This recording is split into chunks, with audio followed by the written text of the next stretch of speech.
I almost couldn't believe it when I heard it. I'm actually finally excited hearing something about something Apple is releasing later this year, namely the iPhone 8 and some new technologies that are going to make it a game changer. So in this video, let's take a look at one of the many new details, leaks, and rumors that have surfaced about the iPhone 8 in just the last couple of weeks. So it was about 2 to 3 weeks since my last update, and wow, like I can't even hold all of these rumors. Seriously, there's so many.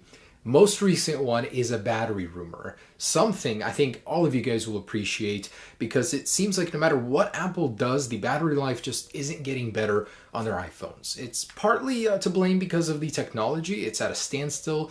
We're at lithium polymer batteries and it's just not going further. But now Apple is circumventing that issue with the iPhone 8 as a new patent suggests. So what is Apple going to be doing to fix the battery life on the iPhone 8?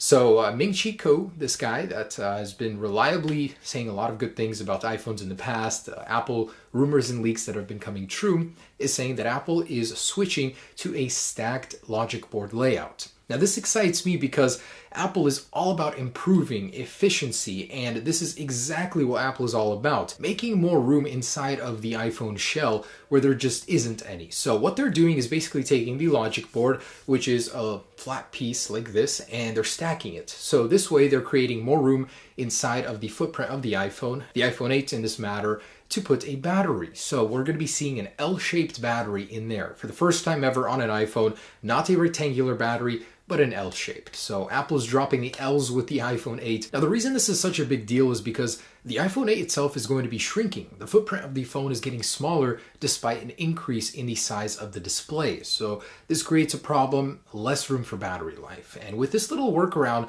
that means we can expect similar battery life to the iPhone 7 Plus, which as Ming-Chi Kuo puts it, it might actually even get better just by a little bit because of the organic LED display technologies. He said that that's likely to improve it. So the milliamps is actually going to be 2700. The battery life should be the same or better. Now the piece of news this week that's having everybody lose their minds is that the iPhone 8 may cost north of $1,000. Fast Company is reporting that this is indeed the case, and it sounds a little bit familiar, to be honest. Every single year we hear rumors about the iPhone being over $1,000. Now, it's true. I mean, even this year I paid like $1,100 for my 7 Plus fully maxed, so they'll cross over into $1,000 territory, but Fast Company is saying it may start at $1,000, which is a problem. Not many people can afford that. So it totally makes sense as to why Apple would release two cheaper counterparts, the 7S and 7S Plus. But a price tag like that is going to be hard to swallow. They're citing that the two biggest reasons for it is wireless charging and more memory in the actual phone. It's unclear whether that's RAM or storage. That's just what they said. There's also the new stacked logic board, 3D Touch Gen 2, the larger L-shaped battery, the faster internals, the glass casing. There's so much to consider as to why $1,000 would be justifiable, but man, I mean, if you don't want to spend that much, you don't have to. They'll certainly have the same priced, faster iPhones, the 7S and 7S Plus. Also in the same report, Fast Company is saying several other things about the iPhone 8, so I'll start with the design. They actually gave us some hints about what it'll look like, and what they said is it'll look something like a smooth black monolith with very few visual interruptions to its sleek design. So this is something that I've heard before, Johnny Ive's vision of the iPhone in the future. He said he wanted it to look like a flat slab of glass, so it'll have no interruptions, it'll be completely smooth, and it looks like this might be actually it. The 10th anniversary iPhone may be Johnny Ive's dream. Now, does that make for a particularly good phone to be a cold, flat slab of glass? We'll have to see. Also, more details from this report, the iPhone 8 may have even less physical buttons. So Fast Company also said no volume button, no actual mute switch, and no power button. Those would all be the capacitive type buttons, just like the home button on the iPhone 7 this year. Now, that's not a particularly good idea. The volume one, I'm all for. Yeah, get rid of those buttons. The reason Apple is even doing this is for the water resistance. They're upping it to IP68, so they gotta plug all those holes on the iPhone. So the volume button can go. We actually imagined it this way in my concept design, so we had a capacitive volume button, but the iconic mute switch when you're in a meeting, you're in class and your ringer goes off. I mean, what are you gonna do? You're gonna go into the phone, unlock it, and then quickly mute it? that's not as fast as just clicking one button and having it die right there. I mean, the sound. So I think Apple should not kill that one. Don't touch it.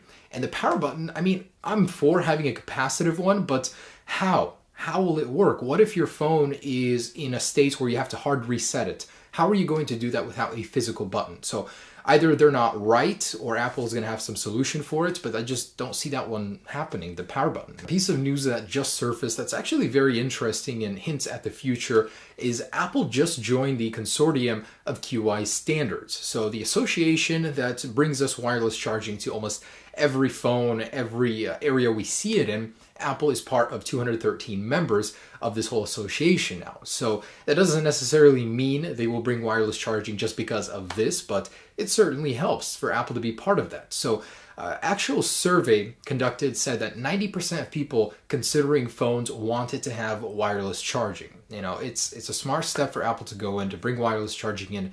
And now that they're part of this consortium or association, that's even better. Now, Maca Takara has released a report on this year's iPhones. And when they do that, people listen because Maca Takara is a very reputable source for Apple information and leaks. So what they're saying is that the exclusive 5-inch iPhone 8 organic LED model with the glass casing is indeed happening. They're also saying that the two existing iPhone models, the 7 and 7 Plus, will be upgraded to the S and S Plus models with speed improvements and will still feature that metal casing. Also, only the iPhone 8 exclusive model, the 5-inch one, will have wireless charging, so the rest will not. And that makes sense. Metal makes it very hard for energy to transmit like inductive charging through the casing, so, this report makes sense.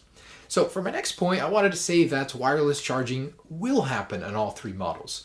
And this one is coming from Ming-Chi Kuo, the guy I trust the most when it comes to iPhone rumors. So we're at a clash here. It's Maca Takara versus Ming-Chi Kuo, who are saying different things. I mean, it just doesn't make sense. Maca Takara correctly predicted the jet black iPhone 7 Plus. They were the first to actually hint that there would be no headphone jack, and even a detail as small as the earpiece would be longer on the 7 Plus and 7.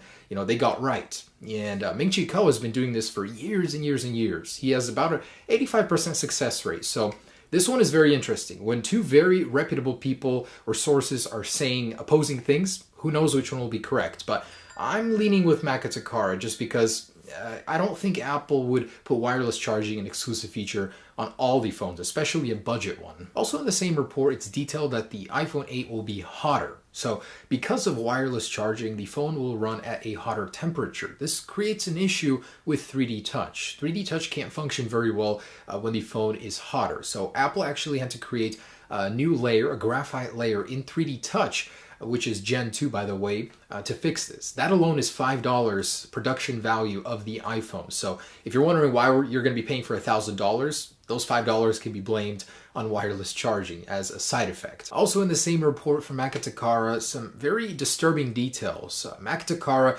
is claiming that the wireless charger will not be included in the box with the iPhone. That one I'm sort of okay with. That's kind of how Galaxy handles it. They sell the wireless charger separately, unless in some promos they include it. But what he's saying that disturbed me was that the actual headphone jack adapter will not be included in the box. So it was at first included just as a teething issue because some people still had, analog headphones they wanted to plug in into their iPhone, but Apple is really taking off the training wheels now and forcing you to use, either lightning-based Bluetooth headphones and Bluetooth headphones. Also, the most worrying one is there will be no lightning to USB-C adapter in the box. No charging cable. So you're getting the phone and maybe some headphones in there, but no actual way to charge it. Is he serious? No, there's no way that's going to happen. But if it does, that's just a whole nother level of cheapness by Apple. This one is actually quite exciting. So Apple has created a new industrial process for polishing ceramic with a laser. No buffing, nothing like that, a laser. Sounds really cool, but why? So in the actual notes of this patent, it's detailed that it could be used on phones, meaning we could be seeing a ceramic white finish on a future iPhone. So actually, I want to tell you guys about ceramic. The Mi Mix currently is one of the only phones on the market that uses this as its actual material. And I gotta say, I'm blown away. I've had this thing for a while. I haven't really been taking care of it. It's just been laying around, throwing stuff on it. Most other iPhones I have, Galaxy phones, have scratches because of that on the display. This one has nothing. If I actually clean this up, where are my rags? It actually looks brand new. There are no scratches. Ceramic seems to be a perfect material for making a phone out of. So I'm hoping Apple uses this process to make iPhone 8s, even the 7S and 7S Plus finishes. Iris scanning may actually happen this year, although it's coming from not the most reliable source. Digitimes is claiming that Apple is indeed working on an iris scanner and they will be putting it into this year's iPhone. And researchers at Bluefin are saying that Apple will be starting production of the iPhone 8 earlier this year, in June. So this is in an attempt to fix low yield rates and fix any manufacturing issues they may run into. So I wasn't even able to get an iPhone 7 or 7 Plus through the pre-ordering website just because they sold out right away. It seemed like Apple had almost no stock, and if they start production earlier, that means more people will have a chance to get the iPhone 8 on launch day. And the one I saved for last is very intriguing. So a leaked keynote advertisement or invitation from Apple. This is coming from Dbrand, and it hints at a wireless future with Apple. It's very in line style-wise with many other keynote invitations. It's just unusual that it's here so early. I mean, the iPhone will be getting released in September. Why do we see this now? But if this indeed is a leaked version of that, that's quite impressive. It might actually even be for the March event for the iPads. Who knows? I mean, it's just really cool. This stuff doesn't usually get leaked, and I hope it's real. But guys, thanks so much for watching. That's the latest on the iPhone 8. A ton of stuff. I mean, too much. A lot of good stuff, though. I'm very excited about the battery, the iris scanner, improved water resistance, the wireless charging. There's just so much to get excited about. So, hope you guys enjoyed. Stay tuned for more. Peace.